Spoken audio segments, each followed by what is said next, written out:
Hi all, good morning. எல்லாருக்கும் வரலட்சுமி விரத நல்வாழ்த்துக்கள். நான் இன்றைக்கி துவரம் பருப்பு வச்சு வடை செய்ய போகிறேன்.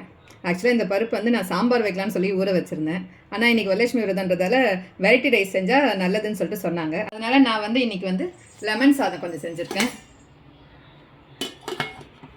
கொஞ்சம் புளியோதரை, கொஞ்சம் தயிர் சாதம் செஞ்சுருக்கேன்.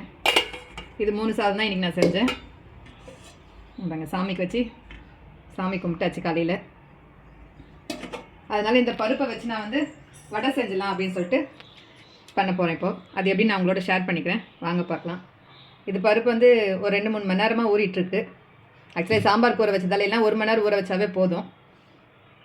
பச்சை மிளகாய் 2 எடுத்துருக்கேன், 4 பல் பூண்டு, கொஞ்சம் இஞ்சி, கொஞ்சம் கொத்தமல்லி நறுக்கி வச்சுருக்கேன், கருவேப்பிலை, வெங்காயம், ஒரு பெரிய வெங்காயம் பொடியாக நறுக்கி வச்சுருக்கேன். வாங்க இப்போ எப்படி செய்யுதுன்னு பார்க்கலாம். இந்த துவரம்பருப்பு ஊற வச்சுருங்களா, அந்த தண்ணியை வடி போட்டுட்டு இந்த துவரம்பருப்பை ஒரு ஜாரில் மாற்றிக்கலாம்.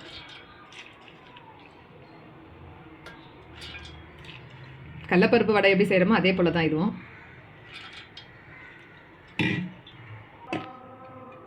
ரெண்டு முறையாக போட்டுக்கலாம், மீதி பாதி இப்படி இருக்கட்டும். இதிலே பச்சை மிளகாய் 2, பூண்டு, இஞ்சி, இது கூட கொஞ்சம் கல் உப்பு சேர்த்துக்கலாம். கொஞ்சமாகவே சேர்த்துக்குங்க. இதை நம்ம இப்போ கொரகொரப்பாக அரைச்சி எடுத்துக்கலாம். தேவைப்பட்டால் கொஞ்சமாக தண்ணி தெளித்து அரைச்சிக்குங்க.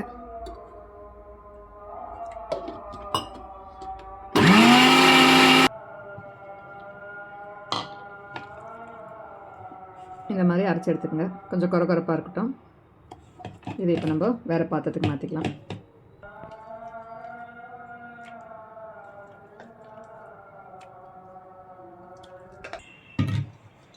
மீதி இருக்க பருப்பையும் அதே போல் அரைச்சி எடுத்துக்கலாம்.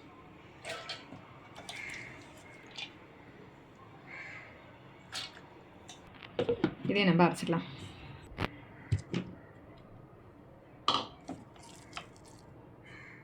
இதையும் அதுலேயே மாற்றிப்போம்.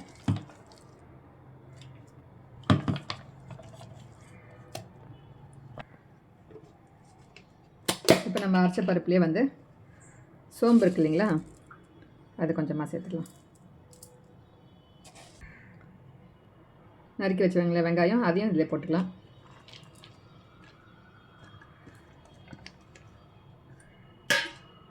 கொத்தமல்லி, கருவேப்பிலை மட்டும் கிள்ளி போட்டுக்கோங்க அப்படியே கொஞ்சம்.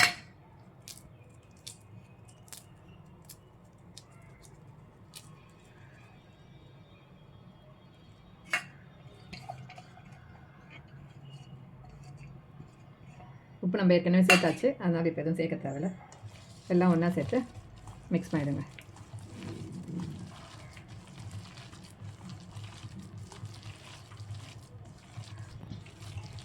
இது டேஸ்ட் கடலப்பருப்பு வடை மாதிரி தான் இருக்கும்.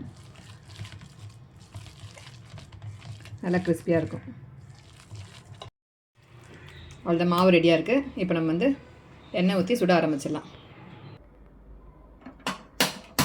அடுப்பை வச்சுட்டு கடாய் ஒன்று வச்சுக்கலாம்.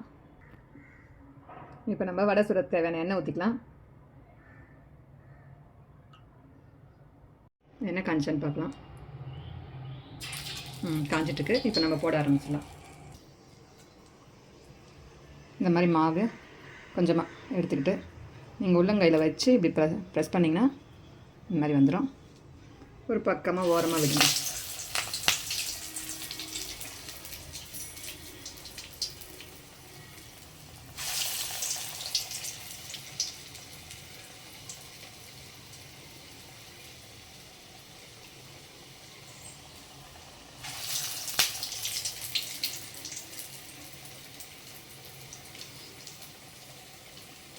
அவ்வளோதான்.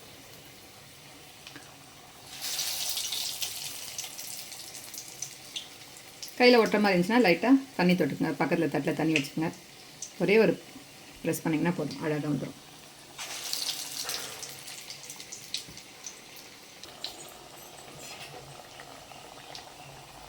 அடுப்பு ரொம்ப ஃபுல் தீயில வைக்க வேண்டாம், மீடியம் தீயில வைங்க. சிம்லேயும் வேண்டாம், மீடியமாக வச்சுருங்க. ஏன்னா உள்ள பருப்பு நல்லா வெந்து வரும். மேலே கிறிஸ்பியாக இருக்கும். ஏன்னா நீங்கள் ஃபுல் தீ வச்சிட்டிங்கன்னா மேலே தீஞ்சிடும் டக்குன்னு. மெல்லமாக ஒன்று ஒன்றா திருப்பி போடுங்க.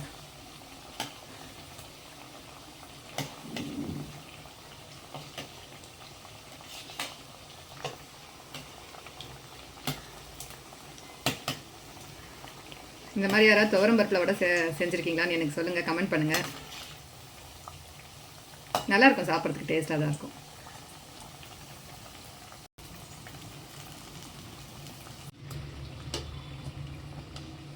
இந்த மாதிரி 2 பக்கமும் திருப்பி போட்டு இந்த மாதிரி கோல்டன் கலராக வந்தோடனே எடுத்துடலாம். இப்போ நம்ம இதை எடுத்துடலாம்.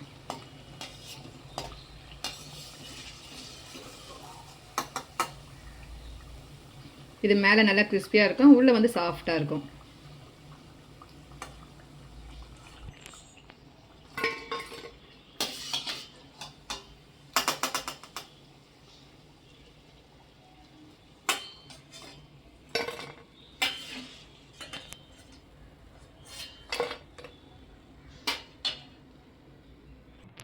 உங்களுக்கு இந்த மாதிரி திக்காக வேண்டாம், எனக்கு மெலிசா ஃபுல்லாக கிறிஸ்பியாகவே வேணும்னா நீங்கள் இந்த மாதிரி ஒரு கவர் எடுத்து வச்சுக்கோங்க.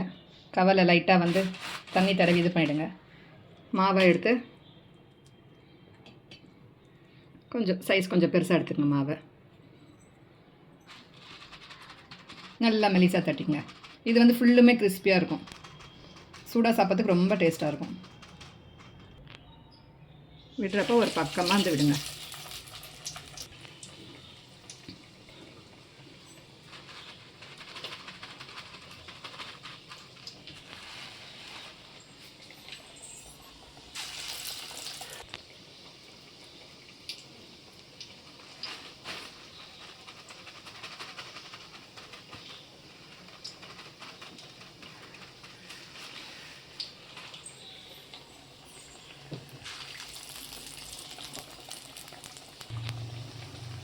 மெல்லமாக ஒவ்வொன்றா திருப்பி போட்டுக்குங்க.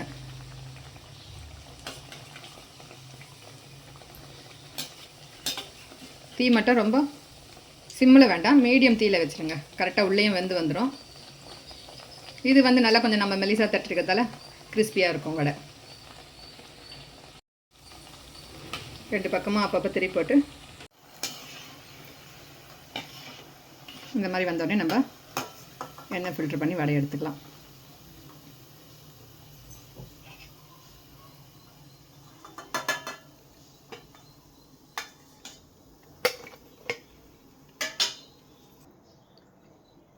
மீதி இருக்க மாவுங்களையும் அதே போல் போட்டு எடுத்துங்க. உங்களுக்கு எந்த மாதிரி வேணுமோ அந்த மாதிரி போட்டுங்க.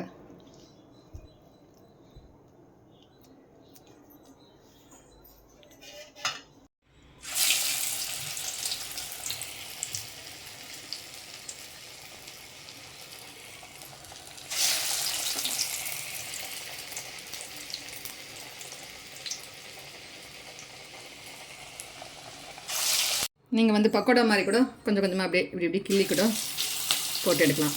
குட்டி குட்டி போண்டா மாதிரி வரும்.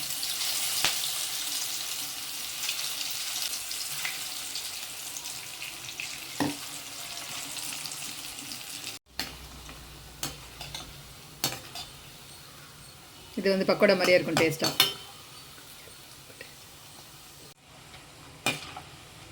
இந்த மாதிரி அப்பப்போ திருப்பி போட்டு இதுவும் நல்லா கோல்டன் கலராக வரப்போ எடுத்துட வேண்டியது தான். அவ்வளோதான், ரெடி ஆகிடுச்சு. இப்போ நம்ம எடுத்துடலாம் எண்ணெயிலேருந்து. கேஸ் ஆஃப் பண்ணிடலாம்.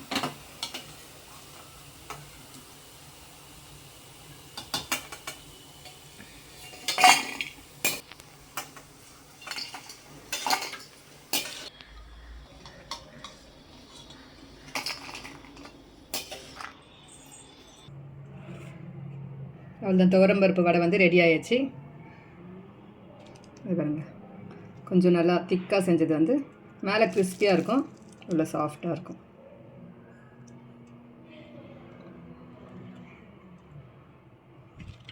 நீங்கள் மெலிசா வேணால் கூட செஞ்சுக்கலாம்.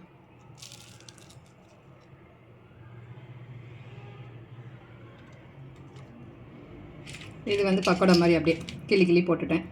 இதுவும் நல்லா கிறிஸ்பியாக இருக்கும்.